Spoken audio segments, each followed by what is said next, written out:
Un mot de plus sur ma cuisine et tu mangeras chez toi.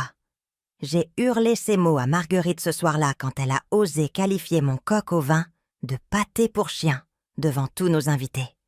Ma belle-fille est restée bouche bée, sa fourchette suspendue dans les airs, tandis que ses amis sophistiqués échangeaient des regards embarrassés autour de ma table de la salle à manger. C'était la goutte d'eau qui a fait déborder le vase. Chaque jour, après être rentrée épuisée de mon travail à la mairie, je préparais les repas pour Philippe et pour elle. Quotidiennement, j'entendais ses reproches concernant mes ragoûts, mes sauces, mes desserts faits maison. « C'est trop salé, Brigitte. Ça manque de saveur. » Ma mère le faisait autrement. Mais cette soirée, quand elle a eu l'audace de déclarer à l'épouse du maire que mon coq ressemblait à de la nourriture pour animaux, quelque chose a explosé en moi. Ma patience a atteint ses limites après 3 années à endurer ces mépris. Marguerite me regardait avec ses yeux provocateurs que je connaissais si bien, s'attendant à ce que je m'excuse, comme je le faisais toujours. Mais cette fois-ci, cela n'allait pas se passer ainsi. « Parfait !» lui ai-je dit avec un calme qui m'a surprise moi-même. « Alors, dès demain tu sais où tu vas dîner ?» Les invités se sont agités inconfortablement sur leurs chaises. Philippe a tenté d'apaiser la situation avec un sourire forcé. Mais j'avais déjà pris ma décision. Voilà des années que j'étais la cuisinière, la domestique, celle qui nettoyait après leurs dîners entre amis. Voilà des années que j'écoutais des plaintes sur ma nourriture, alors que je me levais à 5 heures du matin pour préparer le petit déjeuner avant d'aller travailler. Cette soirée mémorable, j'avais préparé ma spécialité.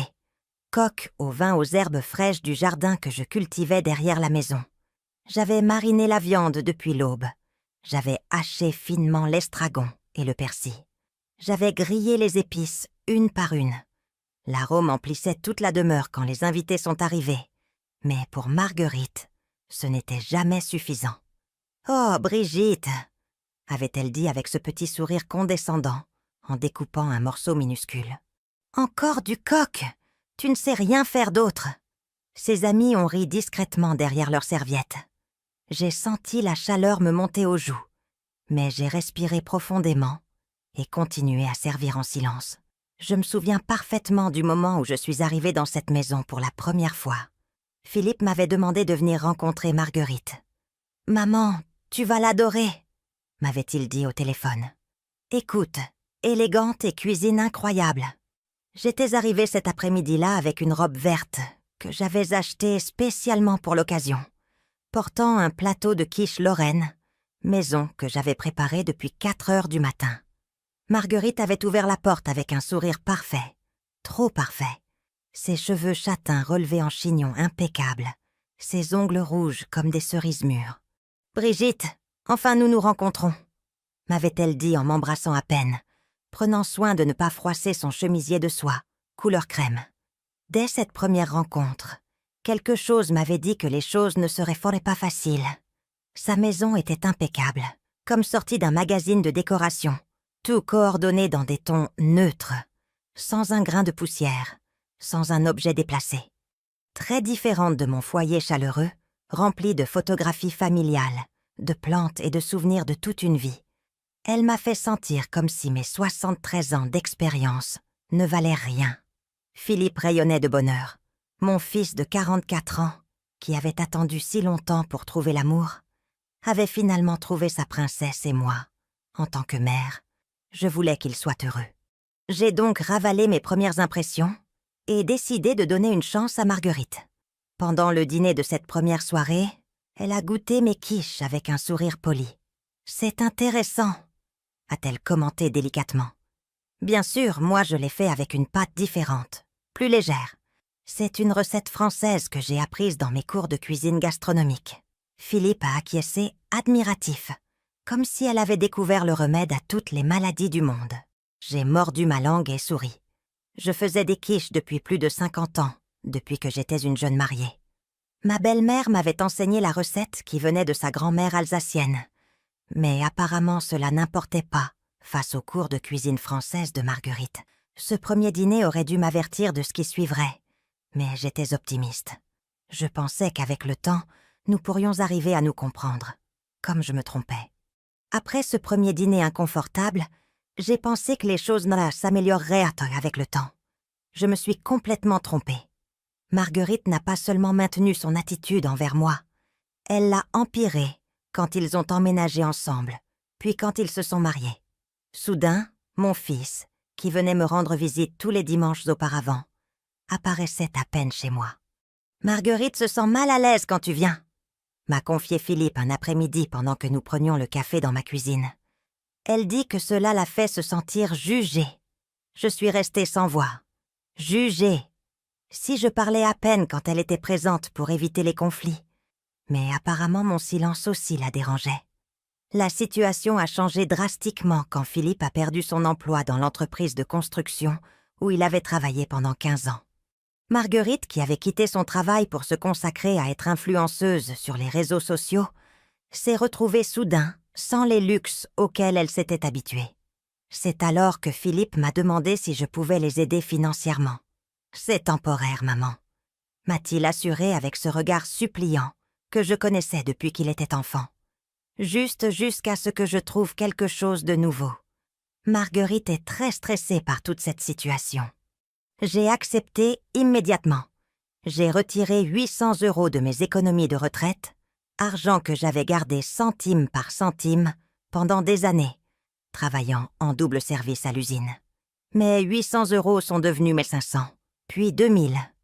Mois après mois, je vidais mon compte d'épargne pour maintenir le style de vie auquel Marguerite ne voulait pas renoncer. Ses ongles hebdomadaires, ses traitements de beauté, ses dîners dans des restaurants chers qu'elle documentait pour ses abonnés Instagram. Philippe a finalement trouvé du travail, mais avec un salaire beaucoup plus bas qu'avant. Marguerite se plaignait constamment qu'il ne pouvait pas maintenir la maison, que les dépenses étaient trop importantes, qu'ils avaient besoin d'aide. Et là j'apparaissais, la sauveuse inconditionnelle, toujours prête à secourir mon fils. « Pourquoi ne viens-tu pas cuisiner pour nous ?» a suggéré Philippe un jour. Ainsi, Marguerite n'a pas à s'inquiéter de cela et peut se concentrer sur le développement de son entreprise numérique. Marguerite a acquiescé avec enthousiasme, comme si c'était l'idée la plus brillante du monde. Elles économiseraient de l'argent sur la nourriture et auraient une cuisinière personnelle, gratuite. J'ai accepté parce que je pensais que ce serait une opportunité de passer plus de temps avec Philippe et peut-être de mieux connaître Marguerite. Aussi parce qu'en étant honnête, je me sentais utile à nouveau. Depuis que j'avais pris ma retraite, parfois les journées me semblaient longues et vides. Cuisiner pour ma famille donnait un but à mes après-midi. Ainsi a commencé ma routine quotidienne d'esclavage déguisée en amour maternel. Tous les matins, je me levais à 5 heures pour aller au marché. J'achetais les ingrédients les plus frais, les légumes les plus beaux, les viandes de meilleure qualité. Je dépensais ma propre pension pour nourrir 2 adultes qui pouvaient parfaitement le faire seuls. J'arrivais chez eux vers 3 heures de l'après-midi, après avoir terminé mes tâches personnelles. Marguerite était généralement en pyjama prenant des photos de ses petits déjeuners tardifs pour ses stories Instagram. « Bonjour Brigitte », me saluait-elle sans lever les yeux de son téléphone. « Aujourd'hui, j'ai envie de quelque chose de léger, sans graisse. Je fais une cure détox. » J'acquiesçais patiemment et mettais le tablier que j'avais apporté de chez moi. Ma cuisine était devenue une extension de la sienne, bien que je ne me sois jamais sentie bienvenue dans cet espace ultra-moderne, rempli d'électroménagers que Marguerite n'utilisait jamais. Ils étaient là plus de la décoration que des outils de travail. Je cuisinais pendant des heures, tandis que Marguerite faisait ses transmissions en direct parlant de bien-être et de style de vie sain. L'ironie était qu'elle ne cuisinait jamais rien de ce qu'elle prêchait. Tout son contenu authentique sur la cuisine maison était en réalité mon travail, bien qu'elle ne me mentionne jamais dans ses publications.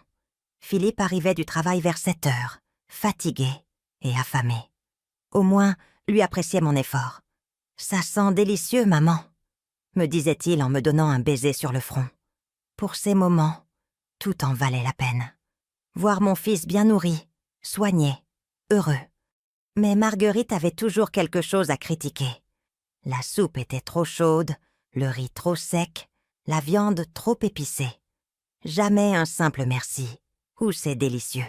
Seulement des observations constantes sur comment améliorer mes plats, comme si j'étais une employée en période d'essai.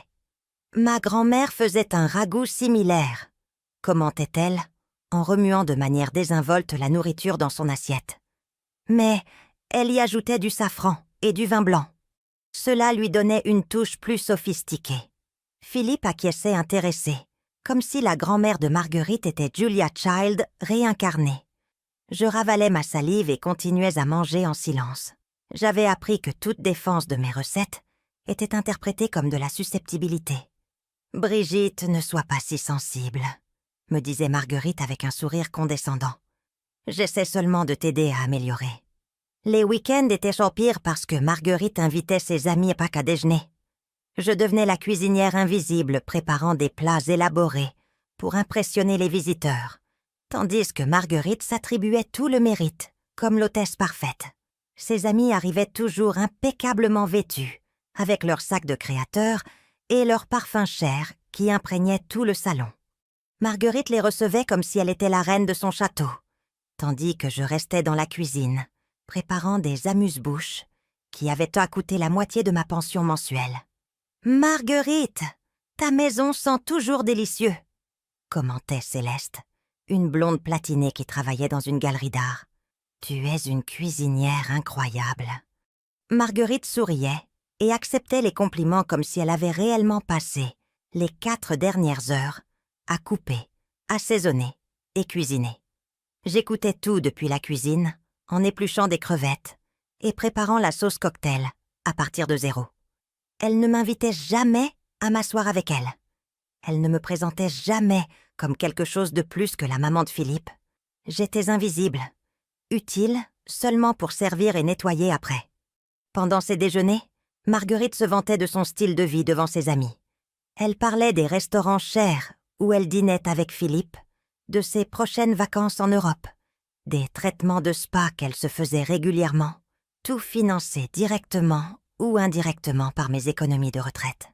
J'ai tellement de chance d'avoir trouvé un homme qui me permet de me consacrer à ma passion, disait-elle à Diane, une brune élégante qui dirigeait une boutique. Ma carrière d'influenceuse décolle. J'ai déjà plus de 80 000 abonnés. Ce qu'elle ne mentionnait pas, c'était que sa carrière consistait principalement à poser avec de la nourriture que je préparais et des produits que nous achetions avec mon argent. Pendant ce temps, je servais les plats que j'avais mis des heures à préparer. Je souriais poliment quand elle me remerciait, en passant, et retournais à la cuisine, continuer la cuisson du plat principal. J'étais comme un fantôme avec un tablier, présente mais jamais vraiment vue. La situation est devenue encore plus humiliante quand Marguerite a commencé à me donner des listes spécifiques de ce que je devais cuisiner chaque jour. Elle avait imprimé des recettes d'Internet, beaucoup d'entre elles compliquées et coûteuses, s'attendant à ce que je les suive à la lettre. « Brigitte, aujourd'hui j'ai besoin que tu fasses ce saumon glacé au miel et à la moutarde de Dijon, » me disait-elle en me tendant une feuille imprimée. « C'est pour mes stories Instagram. Mes abonnés me demandent plus de recettes saines. » Bien sûr, le saumon coûtait 45 € le kilo et la moutarde importée 18 € de plus. Je payais tous ces ingrédients chers de ma propre poche parce que Marguerite avait établi que les extras pour son contenu n'entraient pas dans le budget familial. Philippe était trop stressé par son nouveau travail pour questionner ses dépenses supplémentaires. Chaque après-midi, après avoir cuisiné pendant des heures, je devais rester pour nettoyer toute la cuisine. Marguerite disparaissait immédiatement après avoir mangé, prétextant qu'elle devait éditer ses photos et répondre aux commentaires. Philippe allait dans son bureau travailler sur des projets freelance pour générer des revenus supplémentaires. Je lavais des montagnes d'assiettes, nettoyais des plans de travail éclaboussés de graisse, balayais des sols tachés et rangeais les ustensiles que j'avais utilisés. J'arrivais chez moi après 10 heures du soir, épuisée et avec les mains gercées par tant de détergent. Ma propre maison a commencé à se dégrader. Je n'avais plus d'énergie pour cuisiner pour moi-même, après l'avoir fait pendant des heures pour eux. Je mangeais des restes ou n'importe quoi de rapide que je trouvais dans mon réfrigérateur.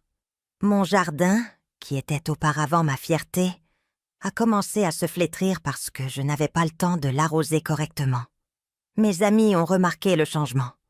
Colette, ma voisine de toujours, m'a trouvé un jour achetant des ingrédients chers au supermarché et m'a demandé directement ce qui se passait. « Brigitte, pourquoi dépenses-tu tant d'argent en nourriture? Tu organises une fête ?» m'a-t-elle demandé en voyant mon caddie rempli de produits sans gastronomiques. « Et tu as l'air très fatiguée ces derniers temps. Ça va ?» Je lui ai menti, bien sûr. Je lui ai dit que j'expérimentais de nouvelles recettes, que c'était un passe-temps qui m'occupait pendant ma retraite. Mais Colette me connaissait trop bien. Son regard inquiet m'a suivi jusqu'à ma voiture. La vérité était que j'avais honte d'admettre ce qui se passait. Comment expliquer que j'avais volontairement transformé ma retraite en esclavage domestique? Comment dire que ma belle-fille me traitait comme une employée, tandis que mon fils fermait les yeux? Les commentaires de Marguerite devenaient sans ne plus cruels chaque jour. Elle ne se limitait plus à critiquer la nourriture. Maintenant, elle questionnait mes méthodes, mon hygiène, même mes vêtements. « Brigitte, pourrais-tu utiliser ce tablier quand tu cuisines ?» m'a-t-elle dit un jour en me tendant un tablier rose criard à volant. « C'est que le tien est très usé et mes amis vont venir déjeuner. » Mon tablier était parfaitement propre et fonctionnel, mais apparemment, il ne répondait pas à ses standards esthétiques. Un autre après-midi, tandis que je préparais son dessert favori, un tiramisu qui nécessitait des ingrédients importés très chers, Marguerite a décidé de filmer une vidéo pour ses réseaux sociaux. « Salut, beauté !» disait-elle à son téléphone, tandis que je travaillais en arrière-plan. « Aujourd'hui, je vais vous montrer comment je fais mon tiramisu spécial. C'est une recette que j'ai perfectionnée pendant des années. » Je continuais à battre la crème mascarpone, invisible pour la caméra, mais essentielle pour le résultat final. Après avoir filmé, Marguerite éditait la vidéo pour qu'il semble qu'elle avait fait tout le travail. Elle coupait les prises où j'apparaissais, ajoutait de la musique dramatique quand elle montrait le produit fini et écrivait de longues descriptions sur sa passion pour la cuisine maison. Ses abonnés la félicitaient d'être si talentueuse, de préparer des repas si élaborés tout en maintenant sa silhouette parfaite. Marguerite répondait, en remerciant humblement, comme si elle avait réellement passé des heures en cuisine, au lieu de prendre des selfies dans la chambre. Philippe semblait véritablement étranger à toute cette situation. Il arrivait fatigué du travail, mangeait avec appétit ce que j'avais préparé et allait se coucher tôt pour se lever tôt le lendemain. Quand j'essayais de suggérer subtilement que j'étais surchargée, il me répondait avec une gratitude sincère. « Je ne sais pas ce qu'on ferait sans toi, maman », me disait-il en m'embrassant. Marguerite me dit constamment combien elle se sent chanceuse d'avoir une belle-mère si spéciale. Bien sûr, Marguerite ne m'avait jamais rien dit de semblable directement, mais je voyais le bonheur dans les yeux de Philippe, et cela me donnait des forces pour continuer. Mon fils était bien nourri, sa femme était contente, son foyer fonctionnait harmonieusement. Si le prix était mon confort personnel, j'étais prête à le payer, ou du moins c'est ce que je croyais. Alors, la goutte qui a finalement fait déborder le vase est arrivée de manière inattendue, comme arrivent souvent les trahisons les plus douloureuses. Je vivais cette routine épuisante de cuisiner, nettoyer et financer indirectement le style de vie de Marguerite depuis 2 ans et demi, quand elle a décidé d'organiser un dîner spécial pour célébrer qu'elle avait atteint les 150 000 abonnés sur Instagram. « Brigitte, ce va être le dîner le plus important de ma carrière », m'a-t-elle annoncé avec une émotion qu'elle montrait rarement envers moi. « Des influenceurs très importants vont venir, l'épouse du maire et quelques entrepreneuses qui pourraient me parrainer. J'ai besoin que tu prépares quelque chose de spectaculaire. » Pour la première fois depuis longtemps, Marguerite semblait vraiment valoriser mes compétences culinaires. Elle m'a donné une liste de 12 invités et m'a demandé de préparer un menu de 5 services. Le budget pour les ingrédients dépassait les 600 €, mais elle a promis que ce serait la dernière fois qu'elle me demanderait quelque chose d'aussi élaboré. J'ai passé 3 jours à planifier le menu parfait. J'ai décidé de faire ma spécialité, coque au vin aux herbes fraîches comme plat principal, accompagné d'une entrée de crevettes à l'ail, soupe de potiron au gingembre, salade de roquettes au fromage de chèvre et mon fameux flan à la vanille comme dessert. Le matin du dîner, je me suis levée à 4 heures pour commencer les préparatifs. D'abord, je suis allée au marché central, où j'avais confiance avec les vendeurs qui me gardaient les meilleurs produits. J'ai acheté des coques biologiques élevées à la ferme, des crevettes fraîches de l'océan, des légumes qui avaient été récoltés la veille. Marguerite avait décoré la maison comme si elle allait recevoir la royauté. Elle avait loué des nappes de lin blanc, de la vaisselle de porcelaine fine et de la verrerie qui brillait sous les lumières tamisées qu'elle avait installées spécialement pour l'occasion. Tout devait être parfait pour les photos qu'elle publierait sur ses réseaux sociaux. Je suis arrivée chez elle à midi chargée de sacs de courses qui pesaient 1 tonne. Marguerite m'a reçue visiblement nerveuse, révisant chaque détail de la décoration encore et encore. « Brigitte, s'il te plaît, assure-toi que tout soit prêt pour 8 heures précises. Nous ne pouvons avoir aucun retard. » m'a-t-elle supplié, avec une anxiété que je n'avais jamais vue chez elle. J'ai commencé en marinant les coques dans un mélange d'herbes que j'avais perfectionné pendant des décennies. Ciboulette fraîche, persil, origan, ail, citron et mon touche secrète, quelques gouttes de sauce anglaise qui donnaient une profondeur de saveur incomparable. L'arôme a rempli toute la cuisine, tandis que je hachais des échalotes et préparais la sauce au vin qui rendrait le coq inoubliable. Marguerite voltigeait dans la maison en changeant de tenue 3 fois, retouchant son maquillage, s'entraînant à prendre des pauses pour les photos qu'elle prendrait pendant le dîner. Elle m'a demandé d'utiliser le tablier rose à volant qu'elle avait acheté spécialement pour ces occasions et de maintenir la cuisine impeccable en permanence au cas où elle déciderait de filmer une vidéo. Philippe est arrivé du travail plus tôt que d'habitude pour aider avec les derniers détails. Il semblait fier de sa femme, de la maison élégante qu'elle avait réussi à créer, de l'événement sophistiqué qu'elle organisait. « Maman, tout sent incroyable », m'a-t-il dit en me baisant le front. Marguerite est si émue qu'elle n'a pas pu manger de la journée. Les premiers invités sont arrivés exactement à 8 heures. J'avais terminé tous les préparatifs juste à temps, avec les crevettes à l'ail fumantes dans leurs assiettes, la soupe de potiron à la température parfaite et le coq reposant pour que les jus se distribuent uniformément avant de servir. Marguerite recevait chaque invité comme si elle était une célébrité. Elle leur donnait des tours de la maison, leur montrait les détails décoratifs, leur racontait des anecdotes sur sa carrière d'influenceuse. Je restais dans la cuisine invisible, mais essentielle, m'assurant que chaque plat sorte parfait. L'épouse du maire, une femme élégante d'environ 60 ans, appelée Juliette, a immédiatement complimenté l'arôme qui venait de la cuisine. « Marguerite, comment arrives-tu à ce que ta maison sente toujours si délicieux ?» lui a-t-elle demandé en s'asseyant à la table principale. « Tu as un don naturel pour la cuisine. » Marguerite a souri radiante et accepté le compliment comme si elle avait réellement passé les 8 dernières heures à cuisiner. « C'est la passion pour ce que je fais », a-t-elle répondu avec une fausse modestie. « J'adore créer des expériences culinaires uniques pour les personnes que j'aime. » J'ai servi les crevettes à l'ail comme entrée et écouté depuis la cuisine comme tous les invités les complimentaient avec effusion. « Elles sont spectaculaires », commentait Diane, la propriétaire de la boutique. « Quel est ton secret, Marguerite ?» Ma belle-fille inventait des techniques de cuisson qui sonnaient professionnelles, mais qui n'avaient là rien à voir avec ma méthode réelle. La soupe de potiron a été reçue avec des applaudissements littéraux. J'avais réussi la consistance parfaite, crémeuse, mais pas dense, avec la juste touche de gingembre qui lui donnait de la chaleur, sans être piquante. Les invités demandaient Fatah la recette, et Marguerite promettait de la partager sur ses réseaux sociaux, après le dîner. Quand est arrivé le moment du plat principal, j'étais vraiment fière du résultat. Le coq était doré à l'extérieur, mais juteux à l'intérieur. La sauce au vin avait cette couleur vibrante, qu'on n'obtient qu'avec des herbes fraîches, et l'arôme était simplement irrésistible. J'ai servi chaque assiette avec un soin artistique, décorant avec de petites branches de ciboulette fraîche et quelques gouttes d'huile d'olive extra vierge de ma réserve personnelle. Les assiettes ressemblaient à celles d'un restaurant 5 étoiles. Les invités ont commencé à goûter le coq avec expectative.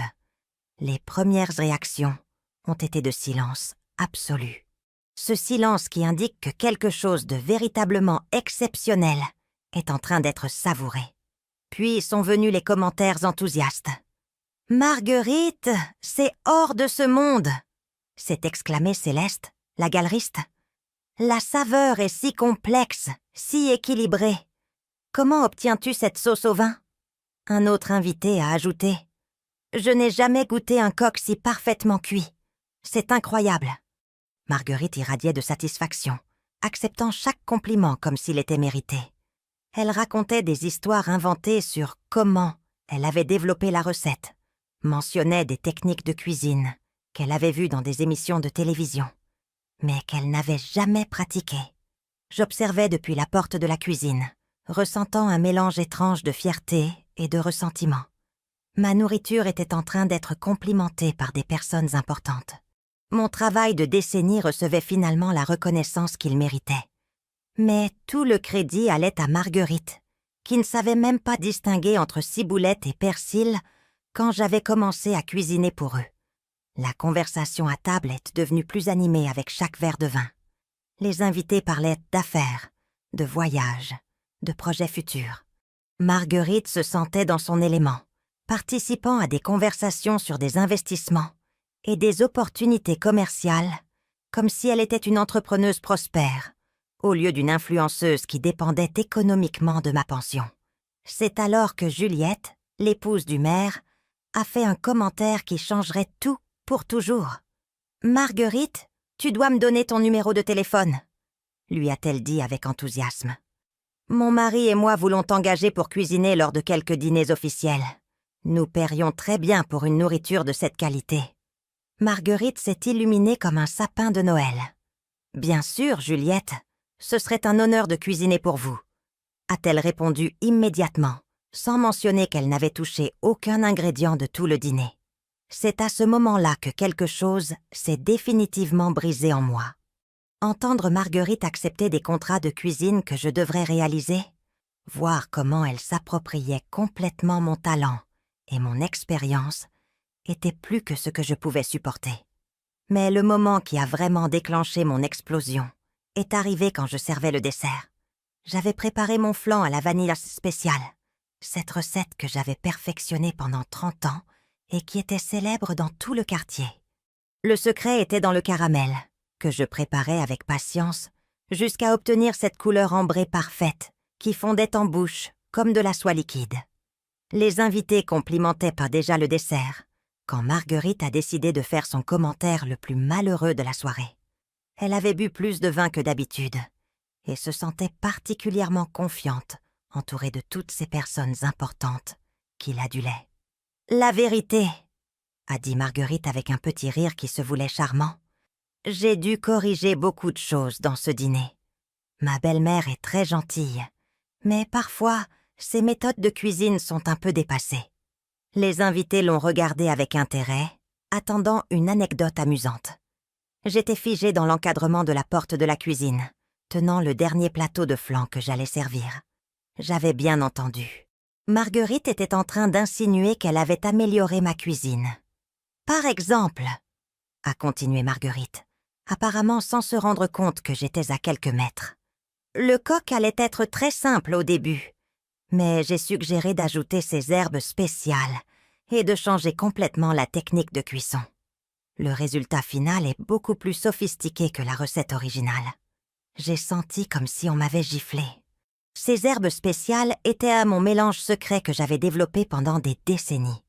La technique de cuisson était la méthode que ma propre belle-mère m'avait enseignée quand je venais de me marier. Mais Marguerite était en train de présenter cela comme ses innovations culinaires. Juliette, l'épouse du maire, semblait impressionnée. « Comme c'est merveilleux que tu aies une relation si collaborative avec ta belle-mère », a-t-elle commenté. « Toutes les belles filles n'ont pas cette patience pour enseigner. »« Eh bien, » a répondu Marguerite avec une fausse modestie, « Brigitte fait ce qu'elle peut avec ses connaissances limitées. J'ajoute simplement ma touche professionnelle pour élever les plats au niveau que mes invités méritaient. » Mes mains ont commencé à trembler en tenant le plateau. Connaissances limitées, touche professionnelle. Cette femme qui ne savait même pas faire bouillir de l'eau était en train de me décrire comme une cuisinière amateur qui avait besoin de sa supervision experte. Mais le pire était encore à venir. Céleste, la galeriste, lui a demandé directement à propos du coq. « Marguerite, ce coq était vraiment exceptionnel. Pourrais-tu partager quelques détails de la préparation ?» Marguerite s'est lancée dans l'explication d'une version complètement inventée de ma recette. Elle a parlé de marinade de 24 heures qu'elle n'avait jamais faite, de techniques de saisie qu'elle avait vues dans des vidéos YouTube, de combinaisons d'épices qui sonnaient sophistiquées, mais qui n'avaient rien à voir avec ma méthode réelle. Et le secret principal, a-t-elle dit en baissant la voix comme si elle allait révéler un mystère culinaire, c'est la qualité des ingrédients. Je sélectionne personnellement chaque coque, chaque herbe, chaque épice. Je n'accepte rien qui ne soit pas de la perfection absolue. J'avais acheté chacun de ces ingrédients avec mon propre argent. J'avais fait la queue dès l'aube pour obtenir les produits les plus frais. J'avais passé des heures au marché en construisant des relations avec des vendeurs qui me gardaient l'assiette le meilleur. Mais selon Marguerite, tout était le mérite de son œil expert pour la sélection. Diane a alors posé une question sur la sauce au vin qui avait accompagné le coq. Elle avait un goût si unique, si équilibré. Quelle est ton inspiration pour cette combinaison ? Ah, cette sauce est ma création personnelle, a répondu Marguerite sans sourciller. Je combine des techniques de la cuisine méditerranéenne avec des touches françaises que j'ai apprises pendant mes voyages. La clé est dans l'équilibre entre acidité et fraîcheur, quelque chose qui prend des années d'expérience à développer. Je n'avais jamais voyagé hors du pays, mais cette sauce au vin, je l'avais apprise de ma mère, qui l'avait apprise de ma grand-mère. C'était une recette familiale qui se transmettait de génération en génération, raffinée avec l'amour et la pratique de décennies. Mais Marguerite était en train de la présenter comme son invention personnelle, basée sur des expériences cosmopolites qu'elle n'avait jamais eues. Les invités étaient fascinés par ses explications. Certains ont sorti leur téléphone pour prendre des notes sur les techniques que Marguerite décrivait. D'autres parlaient de l'engager pour des événements futurs. Ma belle-fille était en train de construire une carrière culinaire professionnelle basée complètement sur mes compétences et connaissances. Philippe semblait très fier de sa femme. Il acquiesçait admiratif à chaque explication comme s'il découvrait des talents cachés chez la femme qu'il avait choisie. « Marguerite est incroyable !» a-t-il commenté à Patrice, un entrepreneur qui semblait intéressé par des collaborations futures. « Elle a un don naturel pour la cuisine qui ne cesse de me surprendre. » C'est à ce moment-là que Juliette a fait le commentaire qui m'a finalement fait exploser. Elle complimentait avec effusion le dîner quand elle a dit « Marguerite, sincèrement, ce coq est meilleur que dans beaucoup de restaurants de luxe, bien que je doive admettre qu'on remarque un peu le style plus maison de la préparation. Je suppose que c'est la touche de ta belle-mère que tu as mentionnée. » Marguerite a ri avec ce rire artificiel qu'elle utilisait quand elle voulait paraître sophistiquée. « Oui, exactement. J'essaie de raffiner ces méthodes plus rustiques. C'est un défi constant d'élever les techniques traditionnelles à des standards plus modernes. » Et alors est venue la phrase qui a complètement détruit ma patience. Marguerite, se sentant particulièrement inspirée par l'attention qu'elle recevait, a décidé de faire une plaisanterie qu'elle a considérée très ingénieuse. « Pour être honnête, » a-t-elle dit avec un sourire qui se voulait charmant, « parfois j'ai l'impression de transformer de la pâtée pour chien en haute cuisine. C'est tout un art de savoir comment élever des ingrédients et techniques basiques. » Le silence qui a suivi était absolu. Tous les invités l'ont regardé avec des expressions confuses, ne sachant pas s'ils devaient rire ou se sentir mal à l'aise. Philippe a pâli visiblement, comprenant finalement l'ampleur de ce que sa femme venait de dire. Mais moi, je ne pouvais plus me contenir. Toute l'humiliation accumulée pendant 2 ans et demi, tous les mépris silencieux, tous les mensonges sur ma cuisine ont explosé à ce moment-là comme un volcan qui avait été contenu trop longtemps. Je suis sortie de la cuisine avec le plateau de flan, encore dans mes mains. J'ai marché directement vers la table, où tous les invités continuaient à digérer ce qu'ils avaient entendu, et me suis plantée devant Marguerite avec une détermination que je n'avais pas ressentie depuis des années. « Un mot de plus sur ma cuisine et tu mangeras chez toi !» lui ai-je crié avec une voix qui sortait du fond de mon âme.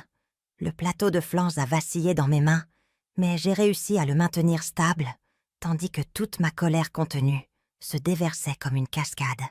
Marguerite était restée bouche bée, sa fourchette suspendue à mi-chemin vers ses lèvres, complètement paralysée par la surprise.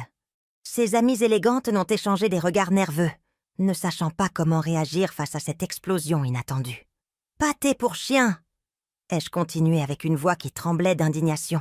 « C'est ce que tu penses des recettes que ma mère m'a enseignées, que ma grand-mère a perfectionnées, que j'ai cuisinées avec amour pendant plus de 50 ans. » Les invités étaient complètement muets, tenant leurs couverts immobiles au-dessus des assiettes qui contenaient ma pâtée pour chien qu'ils avaient complimentée toute la soirée. L'ironie de la situation était si évidente que même Marguerite a commencé à se rendre compte de l'ampleur de son erreur.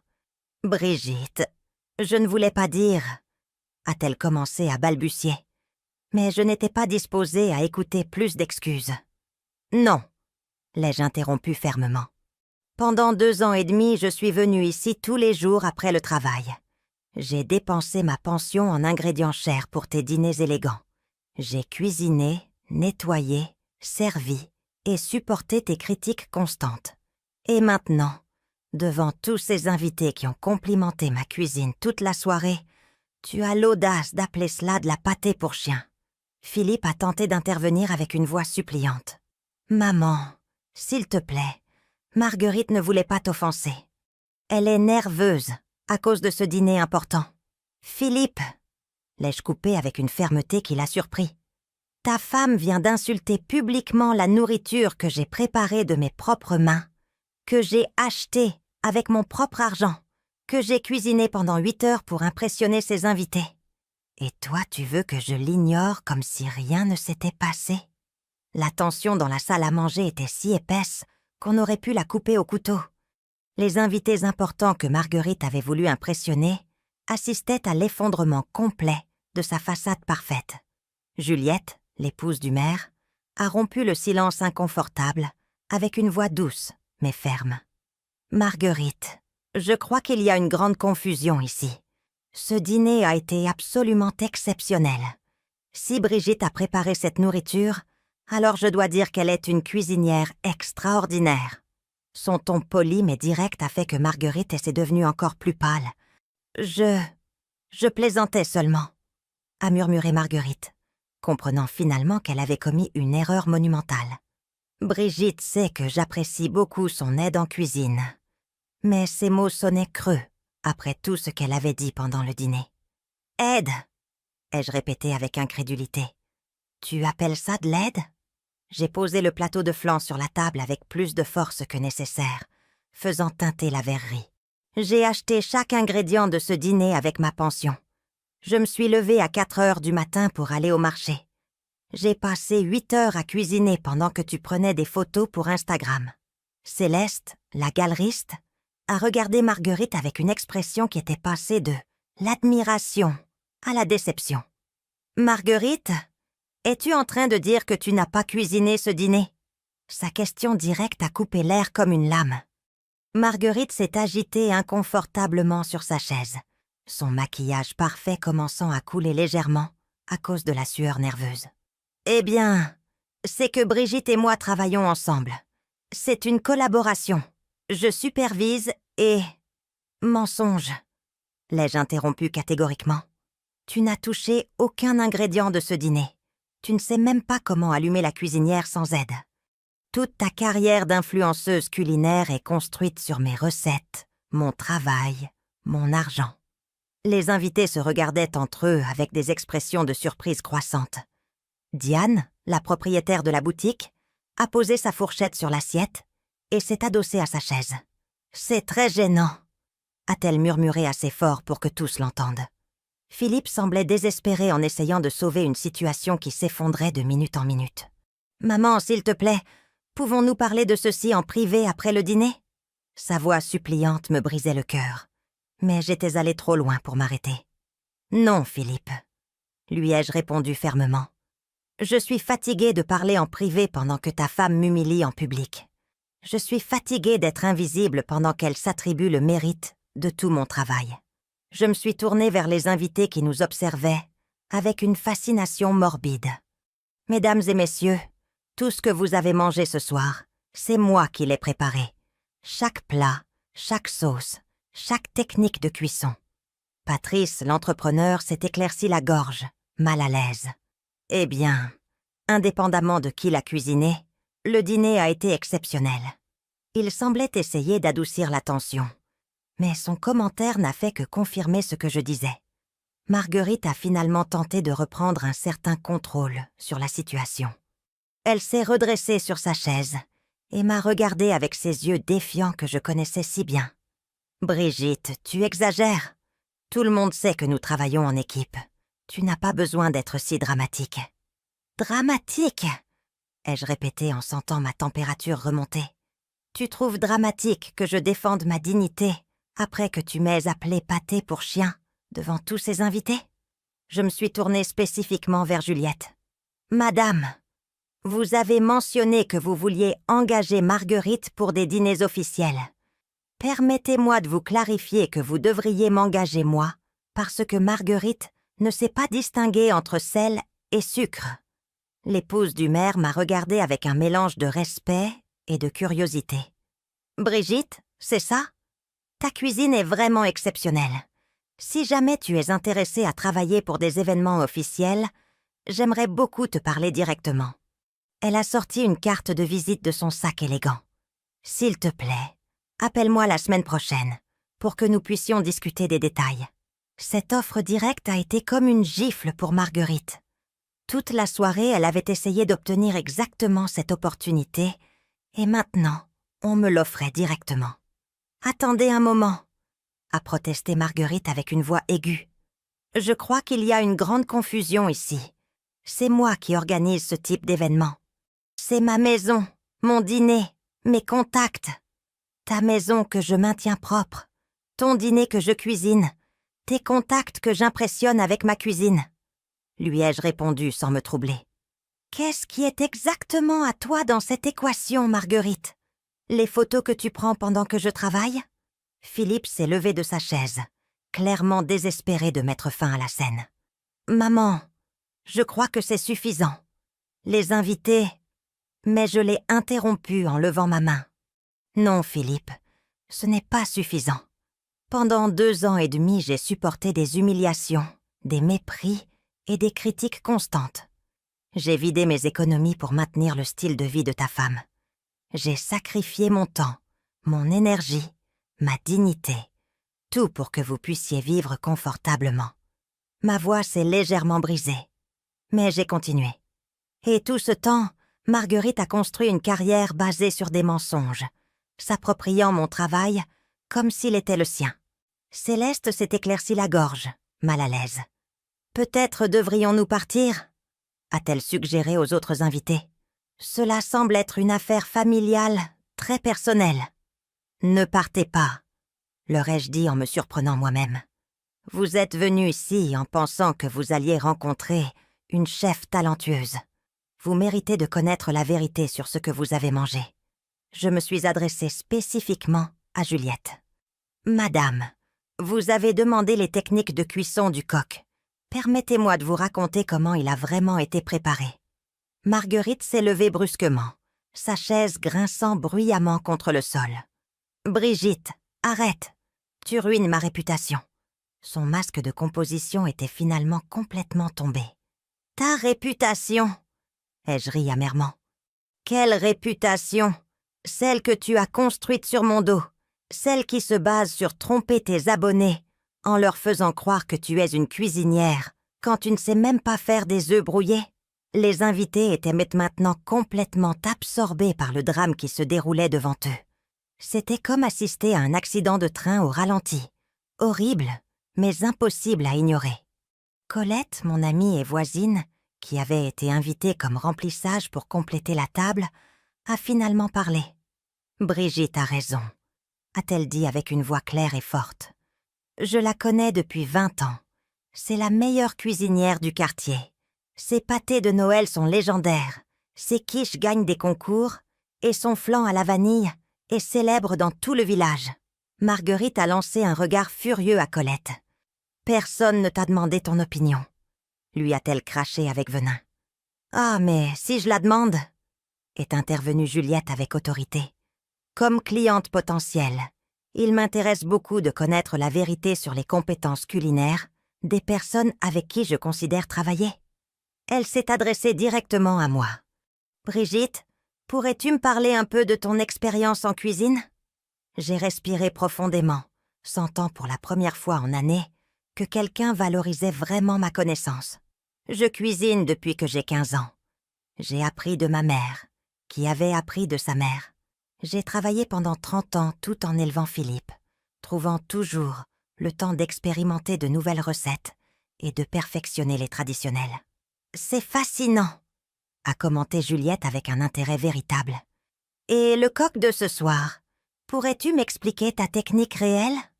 Marguerite a tenté d'interrompre. « Juliette, je ne crois pas que ce soit nécessaire. » Mais l'épouse du maire l'a fait taire d'un regard ferme. « Marguerite, je crois que tu as assez parlé pour ce soir, » lui a dit Juliette avec une froideur qui a coupé l'air. « J'aimerais écouter la vraie chef. » Pour la première fois en années, quelqu'un me donnait la reconnaissance que je méritais. Je me suis redressée en sentant une dignité que j'avais oublié posséder. Le secret est dans la marinade de 12 heures, avec des herbes fraîches que je cultive dans mon propre jardin.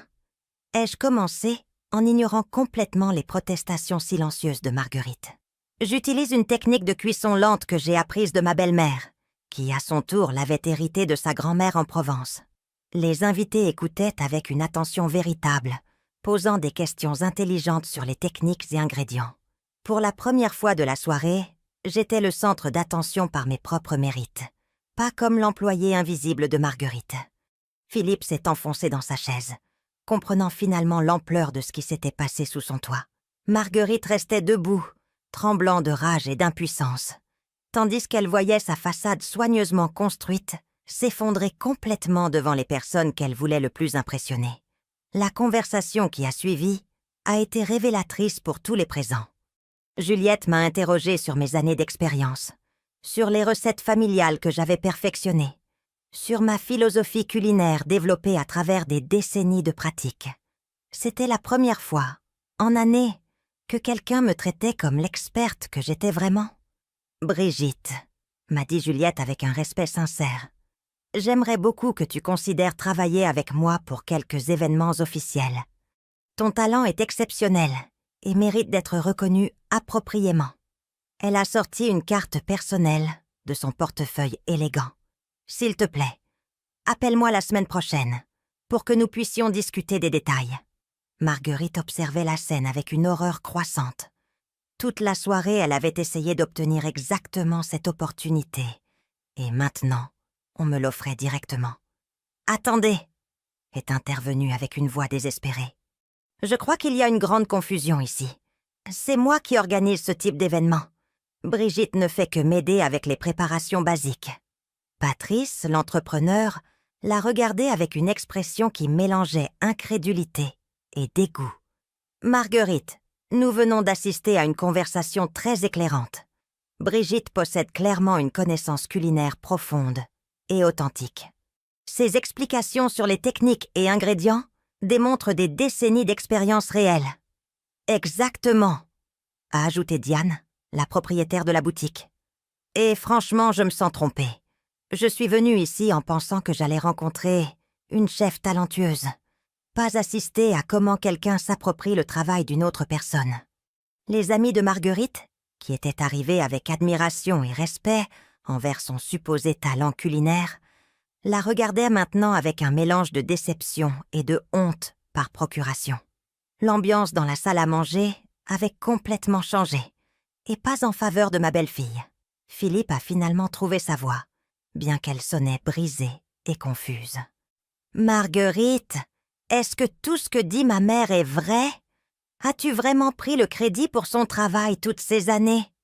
Marguerite la regardait avec panique, se rendant compte qu'elle perdait aussi le soutien de son propre mari. « Philippe, tu sais que nous travaillons ensemble. C'est une collaboration. Je supervise, je coordonne. » Assez de mensonges, ai-je explosé à nouveau. « Philippe, ta femme n'a supervisé rien du tout.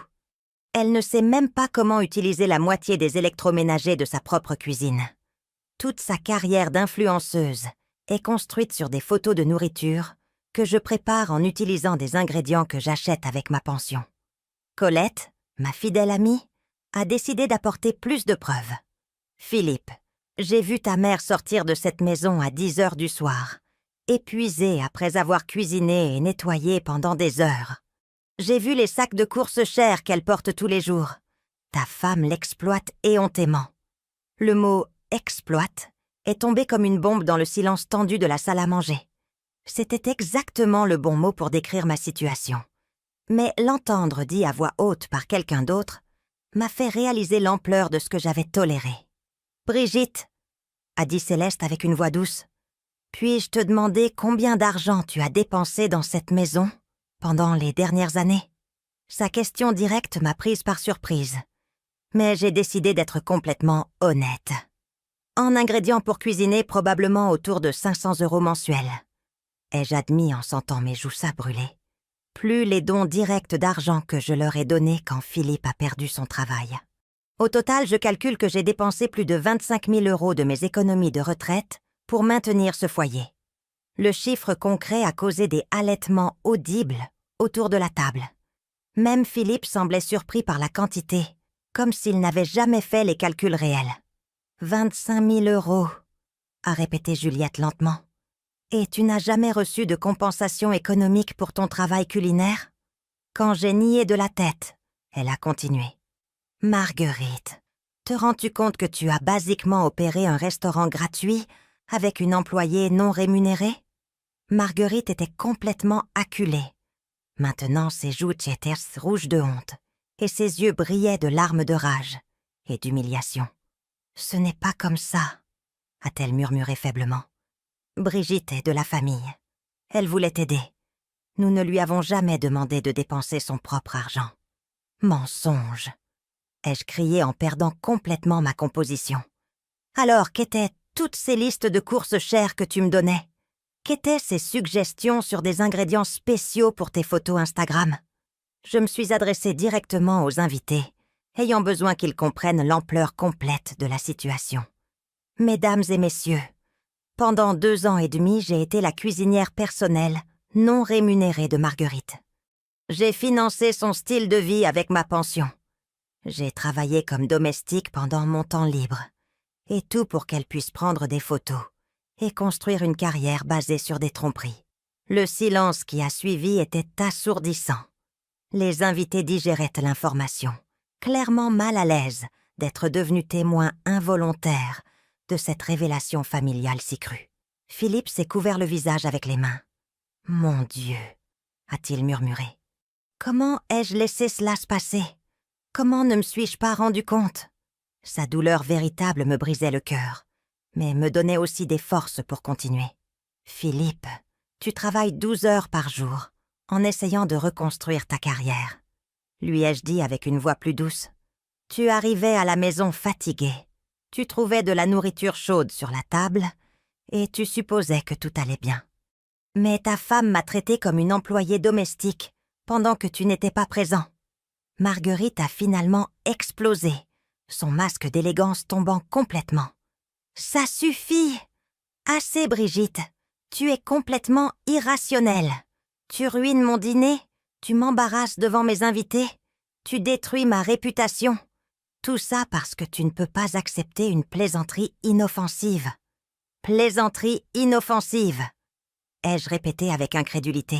« Appeler ma cuisine pâté pour chien devant des invités importants est une plaisanterie inoffensive ? T'approprier mes recettes familiales pour construire ta carrière est une plaisanterie ?»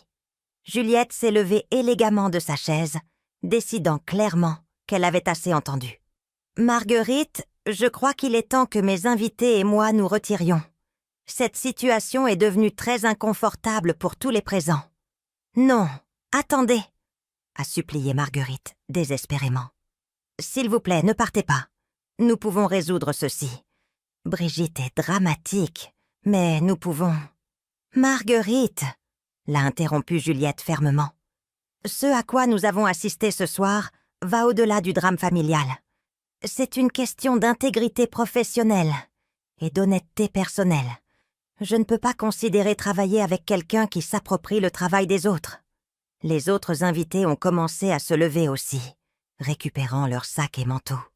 Les adieux ont été inconfortables et précipités, avec des remerciements adressés spécifiquement vers moi pour l'excellente nourriture, ignorant complètement Marguerite. « Brigitte, m'a dit Diane en partant, si jamais tu décides d'offrir des services de restauration, j'aimerais être ta première cliente. Ton talent est exceptionnel. » Plusieurs autres invités ont exprimé des sentiments similaires, laissant leur carte personnelle avec moi plutôt qu'avec Marguerite. Philippe a accompagné les invités jusqu'à la porte, s'excusant profusément pour la scène inconfortable. Quand il est revenu dans la salle à manger, il a trouvé Marguerite pleurant sur les restes du dîner que j'avais mis des heures à préparer, et moi debout près de la table, me sentant finalement libre après des années d'oppression silencieuse. « Maman, » m'a dit Philippe avec une voix brisée, « j'ai besoin que tu m'expliques tout depuis le début, chaque détail, parce qu'il est évident que j'ai été complètement aveugle à ce qui se passait dans ma propre maison. » Marguerite a levé la tête, ses larmes ruinant son maquillage parfait. « Philippe, ne l'écoute pas. Elle exagère tout. Je n'ai jamais voulu lui manquer de respect. C'est juste que parfois, elle devient très sensible quand j'essaie d'améliorer ses recettes. » « Améliorer mes recettes ?» Je l'ai regardée avec un mélange de colère et de compassion. « Marguerite, tu n'as rien amélioré. Tu as menti, tu as trompé, et tu as construit une image fausse, basée sur mon travail. Et le pire de tout, c'est que tu crois vraiment tes propres mensonges. » Philippe s'est assis lourdement sur sa chaise, voyant pour la première fois la dynamique toxique qui s'était développée sous son toit. « Marguerite !» lui a dit Philippe avec une voix ferme. « J'ai besoin que tu sois complètement honnête avec moi. As-tu pris le crédit pour le travail culinaire de ma mère ?» Marguerite a regardé Philippe avec des yeux désespérés, se rendant compte que son mariage était aussi en danger. « Philippe, c'est compliqué. Brigitte et moi travaillons ensemble. Je coordonne tout, je supervise les présentations. Je m'assure que tout soit parfait pour les photos. Cela ne répond pas à ma question. » L'a interrompu Philippe avec une fermeté qu'il montrait rarement. « Je te demande spécifiquement si tu as pris le crédit public pour de la nourriture que ma mère a cuisinée. Oui ou non ?» Le silence qui a suivi était assourdissant. Marguerite a ouvert et fermé la bouche plusieurs fois comme un poisson hors de l'eau, incapable de trouver une réponse qui ne soit pas un aveu de culpabilité. Son silence dit tout, ai-je observé avec amertume. « Philippe, ta femme a construit une carrière entière basée sur des mensonges. Chaque photo de nourriture sur son Instagram, chaque recette qu'elle a partagée, chaque collaboration avec des marques, tout est basé sur mon travail. » Philippe s'est levé et a marché vers la fenêtre, tournant le dos à nous deux. Ses épaules étaient tendues, ses poings serrés. « Marguerite, » a-t-il dit sans se retourner, « j'ai besoin que tu arrêtes de mentir. J'ai entendu assez de preuves ce soir. J'ai juste besoin que tu admettes la vérité. »« D'accord !» a crié Marguerite finalement, sa composition s'effondrant complètement.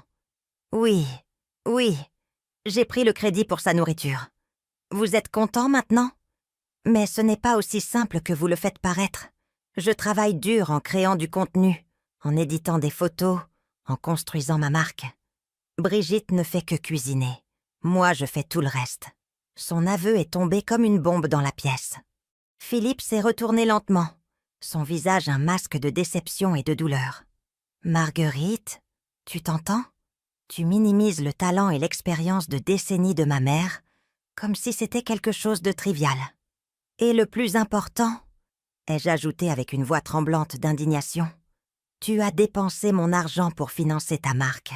Chaque ingrédient cher, chaque présentation élégante, chaque collaboration sponsorisée, tout a été subventionné par ma pension de retraite. Colette, qui était restée assise pendant toute la discussion, a finalement parlé. « Philippe, pardonne-moi d'intervenir. Mais comme amie de ta mère, je dois dire quelque chose. Brigitte est venue chez moi en pleurant pendant des mois. Elle se sentait prise au piège entre son amour pour toi et le mauvais traitement qu'elle recevait ici. » Philippe m'a regardé avec des yeux pleins de douleur. « Maman, pourquoi ne m'as-tu jamais rien dit? Pourquoi as-tu supporté ceci pendant si longtemps ?» Les larmes que j'avais retenues ont finalement commencé à couler. Parce que je t'aime, Philippe. Parce que je voulais que tu sois heureux avec Marguerite. Et je pensais que je pouvais supporter n'importe quoi tant que je te voyais sourire. Mais ce soir, quand elle a appelé ma nourriture pâté pour chien, devant tous ces invités importants, quelque chose s'est brisé en moi. Marguerite s'est approchée de Philippe avec désespération. « Mon amour, s'il te plaît, pouvons-nous arranger ceci? Brigitte est trop dramatique. C'était juste un commentaire malheureux. Nous pouvons établir de nouvelles règles, de nouvelles limites. » « De nouvelles règles ?» l'ai-je interrompu fermement. « Marguerite, il n'y aura pas de nouvelles règles parce qu'il n'y aura plus de ceci. Je pars. C'était le dernier repas que je cuisine dans cette maison. » Philippe m'a regardé avec panique. « Maman, tu ne peux pas partir comme ça. Nous pouvons résoudre ceci. Je peux parler avec Marguerite, établir des limites claires. »« Non, Philippe, » lui ai-je dit avec une détermination qui m'a surprise. « Ceci ne concerne pas les limites ou les règles. Cela concerne le respect basique. Et ta femme a démontré ce soir qu'elle est incapable de me le donner. Je ne vais pas continuer à permettre qu'elle m'exploite et m'humilie. » Je me suis dirigée vers la cuisine pour récupérer mes affaires personnelles, mon tablier favori, mes épices spéciales, les ustensiles que j'avais apportés de ma propre maison. Chaque objet représentait des années d'expérience et de traditions familiales que Marguerite ne pourrait jamais comprendre ou reproduire. « Brigitte, attends !» m'a suivi Marguerite avec une voix suppliante. « S'il te plaît, ne fais pas ceci. Nous pouvons trouver une solution. Peut-être pourrions-nous établir un arrangement plus formel, comme un paiement pour tes services. » Je me suis retournée vers elle avec un sourire amer. « Un paiement, Marguerite? Après 2 ans et demi d'exploitation, maintenant tu veux me payer?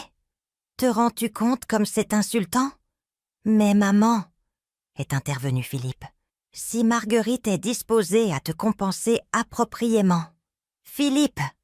l'ai-je coupé fermement. « Ceci ne concerne plus l'argent, cela concerne la dignité. Ta femme m'a manqué de respect de manières qui vont au-delà de ce que n'importe quelle somme d'argent peut remédier. J'ai emballé mes affaires méthodiquement, chaque mouvement délibéré et final.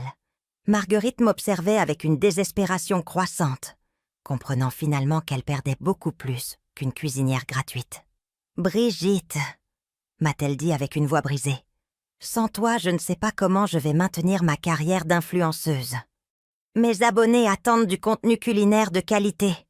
Je ne peux pas cuisiner comme toi. » Son aveu involontaire de dépendance totale m'a rempli d'une satisfaction amère. « Marguerite, peut-être qu'il est temps que tu apprennes à cuisiner vraiment. Ou peut-être devrais-tu être honnête avec tes abonnés sur tes vraies compétences. » Philippe s'est approché de moi pendant que je finissais d'emballer. « Maman, s'il te plaît, reconsidère. Marguerite a commis une erreur terrible ce soir, mais nous pouvons travailler pour l'arranger. »« Philippe, » lui ai-je dit en prenant ses mains dans les miennes, « je t'aime plus que ma propre vie, mais je ne peux pas continuer à sacrifier ma dignité pour ton bonheur. Ta femme a besoin d'apprendre que les actions ont des conséquences. » Colette s'est levée pour m'accompagner. « Brigitte, tu as fait ce qu'il fallait. Cela a été douloureux de te voir souffrir pendant si longtemps. » Elle s'est adressée à Philippe fermement. « Ta mère est une femme extraordinaire qui mérite le respect. J'espère que toi et ta femme réfléchirez sur ce que vous avez perdu ce soir. » Marguerite a fait une dernière tentative désespérée. « Brigitte, si tu pars, je vais devoir dire à mes abonnés que nous ne collaborons plus. Ma réputation va énormément souffrir. » Je me suis arrêtée à la porte et l'ai regardée une dernière fois. « Marguerite, ta réputation est déjà ruinée. Tous les invités de ce soir vont raconter ce qu'ils ont vu. La vérité finit toujours par sortir. » Philippe m'a accompagnée jusqu'à ma voiture ses yeux pleins de larmes. « Maman, je ne sais pas comment arranger ceci. Marguerite est dévastée. Je me sens trahie et tu es blessée. Comment en sommes-nous arrivés là ? » « Nous en sommes arrivés là parce que tu as permis à ta femme de me manquer de respect pendant des années, lui ai-je dit avec une honnêteté douloureuse. Parce que tu as valorisé son bonheur superficiel, plus que ma dignité. Parce que tu as fermé les yeux sur une situation qui aurait dû être évidente. Que puis-je faire pour arranger ceci ? M'a-t-il demandé avec une désespération véritable. Philippe, tu ne peux pas arranger ceci pour moi. C'est Marguerite qui a besoin de changer fondamentalement son attitude et comportement. Et toi, tu as besoin de décider quel type d'homme tu veux être. Un qui protège sa mère ou un qui permet qu'on la maltraite. Je suis montée dans ma voiture et ai baissé la fenêtre. Je t'aime, fils. Mais je ne reviendrai pas jusqu'à ce que ta femme démontre par des actions, pas des paroles, qu'elle comprend l'ampleur de ce qu'elle a fait et qu'elle est vraiment repentante. Pendant que je m'éloignais de cette maison où j'avais investi tant de temps, d'argent et d'énergie, j'ai ressenti un mélange étrange de tristesse et de libération. Pour la première fois en années, je n'aurais pas à me lever tôt pour aller au marché. Je n'aurais pas à supporter des critiques sur ma nourriture. Je n'aurais pas à sourire pendant qu'on m'humiliait. Dans mon rétroviseur, j'ai vu Philippe debout dans l'entrée me regardant m'éloigner. Marguerite était sortie aussi, accrochée à son bras, probablement pleurant sur les conséquences de ses actions, mais je n'étais plus son problème à résoudre. Je suis arrivée chez moi près de minuit, portant mes ustensiles de cuisine, comme s'ils étaient des trésors rescapés d'un naufrage. La maison était silencieuse, presque étrangement tranquille, après les cris et le drame du dîner. Je me suis assise dans ma cuisine familière, entourée de mes propres affaires, et pour la première fois, en années, j'ai respiré profondément sans sentir le poids des attentes d'autrui sur mes épaules. Mon téléphone a commencé à sonner immédiatement. Philippe, bien sûr. J'ai laissé aller à la messagerie vocale. Puis, Marguerite aussi. Les messages textes ont commencé à arriver en cascade. Supplications de Philippe, excuses de Marguerite, promesses de changement, tentatives de manipulation émotionnelle. Je les ai tous lus, mais n'ai répondu à aucun. Colette est arrivée une demi-heure plus tard, avec une bouteille de vin et une expression de fierté maternelle. « Brigitte, je suis si fière de toi.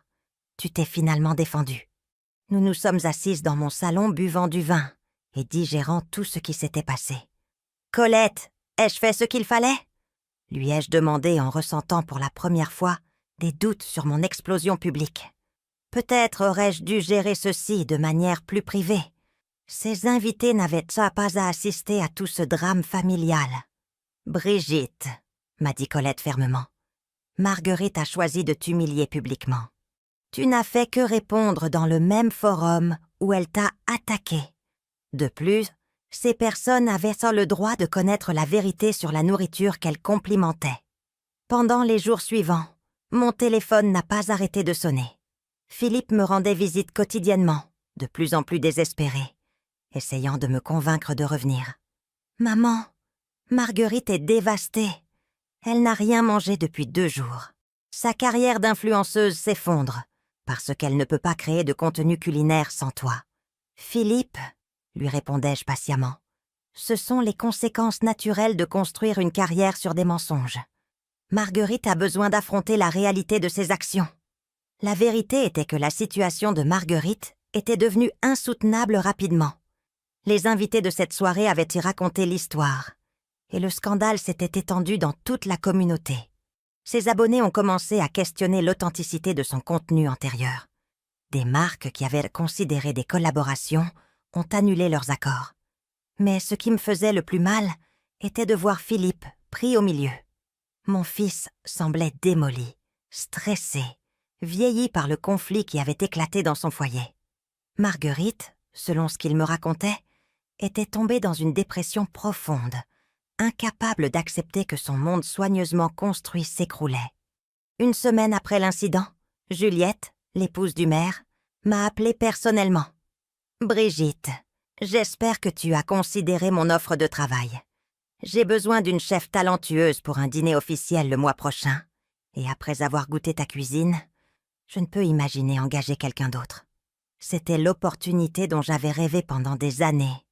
Reconnaissance professionnelle, compensation appropriée pour mes compétences, respect pour mon expérience. J'ai accepté immédiatement, ressentant une émotion que j'avais oublié pouvoir expérimenter. La préparation pour ce dîner officiel m'a rendu la passion pour la cuisine que j'avais perdue pendant les années de critiques constantes de Marguerite. J'ai conçu un menu qui combinait techniques traditionnelles avec présentation élégante, utilisant des ingrédients que je choisissais et achetais avec l'argent qu'on me paierait pour mon travail. Philippe a appris mon nouveau travail et est venu me voir avec un mélange de fierté et de tristesse. « Maman, je suis content de voir que tu avances, mais cela me fait tant de mal.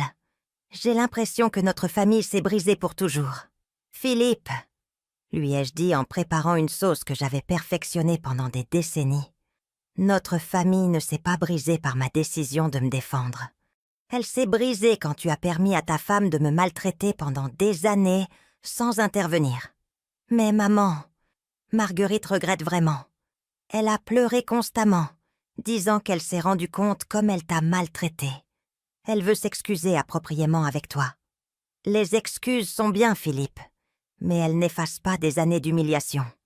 Ta femme a besoin de comprendre que le respect n'est pas quelque chose qu'on peut récupérer simplement avec des mots. » Colette me rendait visite fréquemment pendant ces jours, émerveillée par la transformation qu'elle voyait en moi.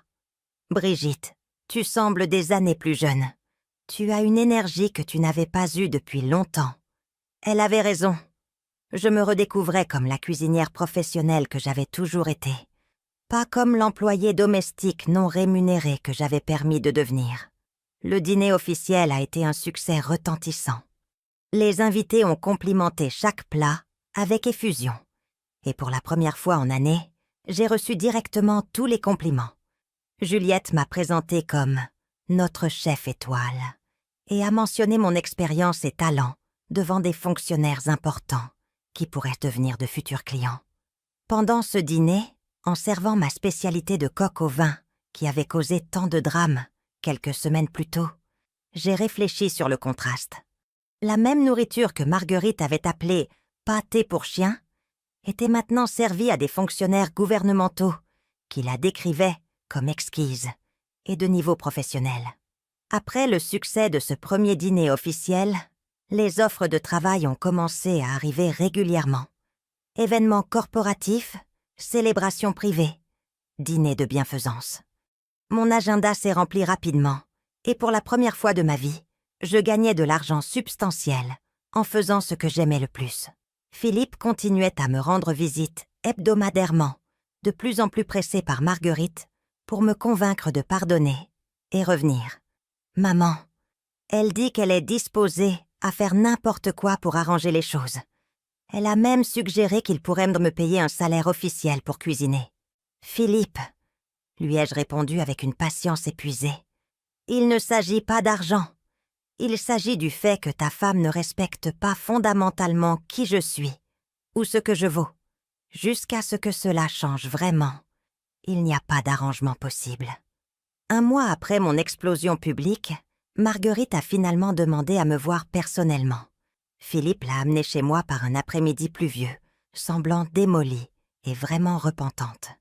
Ses ongles parfaits étaient ébréchés, ses cheveux sans l'arrangement professionnel d'avant, ses vêtements plus simples que d'habitude.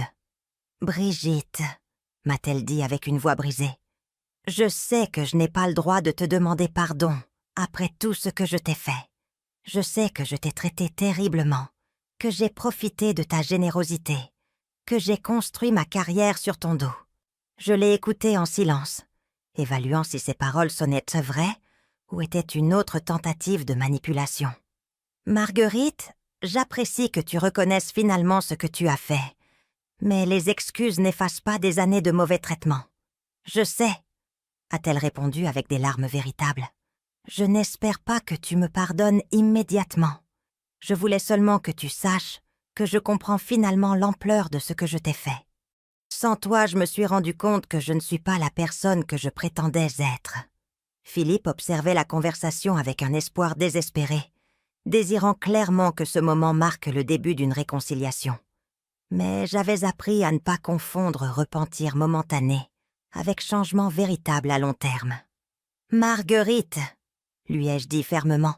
« Si tu regrettes vraiment, démontre-le par des actions. Apprends à cuisiner, sois honnête avec tes abonnés sur ton passé. Construis une carrière basée sur tes propres mérites, pas sur le travail des autres. » Elle a acquiescé vigoureusement.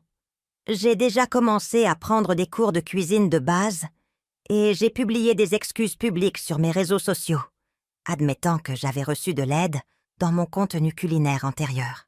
C'était un premier pas, mais je savais que les vrais changements prennent du temps à se manifester. Je suis contente d'entendre cela, Marguerite, mais j'ai besoin de voir de la constance dans ce comportement pendant longtemps avant de considérer n'importe quel type de réconciliation. Philippe semblait découragé par ma réponse prudente, mais j'avais appris à prioriser ma propre dignité sur le confort émotionnel des autres. « Philippe, ta femme a besoin de temps pour démontrer qu'elle a vraiment changé. Et toi, tu as besoin de temps pour réfléchir sur comment tu as permis que nous arrivions à ce point. » Après qu'ils sont partis, je me suis assise dans ma cuisine rénovée, entourée des opportunités professionnelles que j'avais gagnées en me défendant. Mon réfrigérateur était plein d'ingrédients pour de futurs événements que j'avais choisis et budgétés soigneusement. Mon agenda était rempli de clients qui me respectaient et valorisaient mon travail. Pour la première fois en années, je n'avais à cuisiner pour personne d'autre que moi-même. Cette nuit-là, j'ai préparé un repas simple mais délicieux, utilisant mes épices favorites et prenant tout le temps que je voulais. J'ai mangé en silence, savourant autant la nourriture que ma liberté nouvellement récupérée. Mon téléphone a sonné une fois de plus. Un autre client potentiel qui avait entendu parler de mon travail au dîner officiel. J'ai souri en programmant un rendez-vous pour discuter d'un futur événement. J'avais trouvé mon chemin de retour vers qui j'étais vraiment. Une chef talentueuse qui méritait respect et reconnaissance. 6 mois après cette nuit qui a tout changé pour toujours, je me trouve assise sur la terrasse de ma maison rénovée, buvant du café, en révisant mon agenda de travail pour la semaine prochaine. Le soleil du matin illumine mon jardin d'herbes aromatiques, que je cultive maintenant non seulement pour le plaisir personnel, mais aussi comme partie de mon entreprise culinaire professionnelle. Mon téléphone sonne constamment avec de nouvelles offres de travail, événements corporatifs, mariages élégants, dîners diplomatiques. Mon nom est devenu synonyme d'excellence culinaire dans la ville, et les références s'étendent au-delà des frontières locales. Juliette, l'épouse du maire, est devenue ma cliente la plus fidèle et ma meilleure promotrice, me recommandant à des contacts dans la capitale. Colette arrive comme tous les matins pour notre café quotidien, portant le journal local où apparaît une critique du dîner de bienfaisance que j'ai organisé la semaine passée. « Brigitte, regarde-toi !» me dit-elle avec fierté maternelle. « Tu es dans la section société comme la chef vedette de l'événement. Qui aurait pensé que l'humiliation de Marguerite te mènerait à ceci ?» Je souris en lisant l'article qui décrit ma fusion innovante de techniques traditionnelles avec présentation contemporaine. Les mêmes recettes que Marguerite avait méprisées comme pâté pour chien sont maintenant célébrées par des critiques de gastronomiques et des clients prestigieux. Philippe vient me rendre visite chaque dimanche, une tradition que nous avons maintenue malgré tout ce qui s'est passé. Notre relation a changé. Elle est devenue plus honnête, mais aussi plus distante. Il comprend maintenant qu'il a permis une situation insoutenable, et j'ai appris à l'aimer sans sacrifier ma propre dignité. « Comment va Marguerite ?» lui demandai-je pendant une de nos conversations dominicales. Pas par intérêt véritable à me réconcilier, mais parce que je comprends que son bien-être affecte le bonheur de mon fils. « Elle apprend », me répond Philippe avec un sourire triste. « Elle prend vraiment des cours de cuisine. Elle a perdu la plupart de ses abonnés, mais elle essaie de construire quelque chose de nouveau, plus authentique. Elle travaille à mi-temps dans une boutique maintenant pour contribuer aux dépenses de la maison. Il est satisfaisant de savoir que Marguerite affronte finalement les conséquences réelles de ses actions. Mais je ne ressens pas de vengeance. seulement une validation tranquille que les décisions ont des répercussions naturelles. « Et toi, Philippe, comment gères-tu tous ces changements ?» lui demandai-je avec une véritable préoccupation maternelle. « Cela a été difficile, » admet-il honnêtement. Je me suis rendu compte que j'avais vécu dans une bulle, permettant à Marguerite de construire une vie basée sur des mensonges pendant que tu payais le prix. Je suis en thérapie, essayant de comprendre comment j'en suis arrivée à être si aveugle à ta souffrance. Son autoréflexion me donne de l'espoir que peut-être éventuellement nous pourrons reconstruire une relation plus saine. Mais pour l'instant, je maintiens des limites claires. Il peut me rendre visite, mais Marguerite n'est pas la bienvenue jusqu'à ce qu'elle démontre des changements véritables et soutenus pendant une période prolongée. Ma nouvelle vie professionnelle m'a donné plus que des revenus économiques. Elle m'a rendu la confiance en ma propre valeur. Chaque matin, je me lève excitée par les défis culinaires du jour, pas épuisée par la perspective de critiques injustes et de travail non reconnu. La semaine passée, un magazine gastronomique national m'a contacté pour faire un profil sur les chefs tardifs, cuisiniers qui ont trouvé la reconnaissance professionnelle après 60 ans.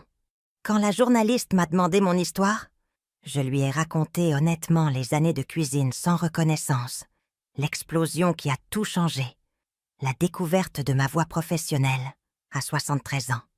Regrettez-vous jamais d'avoir attendu si longtemps pour vous défendre ? M'a demandé la journaliste. Non, lui ai-je répondu sans hésiter. Chaque expérience, même les douloureuses, m'a préparée pour ce moment. Je ne pourrais pas apprécier complètement cette liberté si je n'avais pas connu la prison du manque de respect. Marguerite a tenté de me contacter directement il y a un mois, envoyant une lettre manuscrite que Philippe m'a remise avec prudence. Dans celle-ci, elle décrivait en détail son processus d'autoréflexion, ses cours de cuisine, sa nouvelle perspective sur le respect et la gratitude. Elle était bien écrite et sonnait sincère, mais les mots sont faciles. Les vrais changements requièrent du temps et de la constance.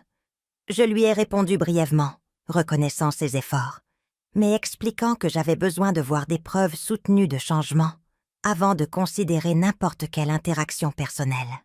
Je n'ai pas été cruelle, mais je n'ai pas non plus donné de faux espoirs de réconciliation immédiate. Ce matin, en préparant des ingrédients pour un dîner corporatif important, j'ai réfléchi sur tout ce qui avait changé. Mon compte en banque, qui avait été dangereusement vide après des années de subventionner le style de vie de Marguerite, est maintenant sain et croissant. Mais plus important que la sécurité financière est la sécurité émotionnelle que j'ai récupérée. Je ne me réveille plus anxieuse des critiques que je recevrai pendant la journée. Je n'ai pas à feindre des sourires pendant que quelqu'un dénigre mon travail. Je n'ai pas à remercier pour des miettes de reconnaissance après des efforts extraordinaires. Colette me demande souvent si je me sens seule sans la routine quotidienne de cuisiner pour Philippe et Marguerite. « Tu ne regrettes pas de te sentir nécessaire ?» m'a-t-elle demandé hier en organisant des épices dans ma réserve professionnelle. « Colette !» lui ai-je répondu en étiquetant des pots d'herbes séchées. « Il y a une différence énorme entre être nécessaire et être valorisé. Pendant des années, j'ai été nécessaire comme une employée gratuite. Maintenant, je suis valorisée comme une professionnelle experte. Cet après-midi, j'ai une consultation avec un couple qui veut engager mes services pour leur anniversaire de noces d'or. Demain, une dégustation pour un événement corporatif de fin d'année. Samedi, un dîner intime pour un ambassadeur en visite. Chaque événement est une opportunité de créer quelque chose de beau, de recevoir une reconnaissance appropriée, d'être compensé justement pour mon talent. Pendant que je termine mon café matinal, j'observe les herbes qui poussent dans mon jardin. Ciboulette, persil, origan, toutes les plantes qui fournissent les saveurs qui rendent spéciaux mes plats. Je les cultive avec soin, je les arrose avec patience, je les récolte au moment parfait.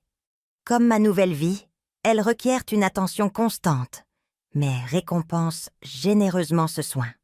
Mon téléphone sonne à nouveau. Un autre client potentiel. Une autre opportunité de partager ma passion culinaire avec des personnes qui l'apprécieront appropriément. Je souris en répondant professionnellement, programmant un rendez-vous pour discuter de leurs besoins. Aujourd'hui, je n'ai pas besoin de permission pour vivre.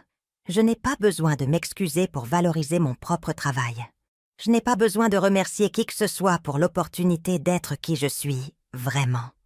Une chef talentueuse de 73 ans, qui a finalement trouvé sa place dans le monde professionnel. Ce n'est pas de la vengeance, c'est de la libération.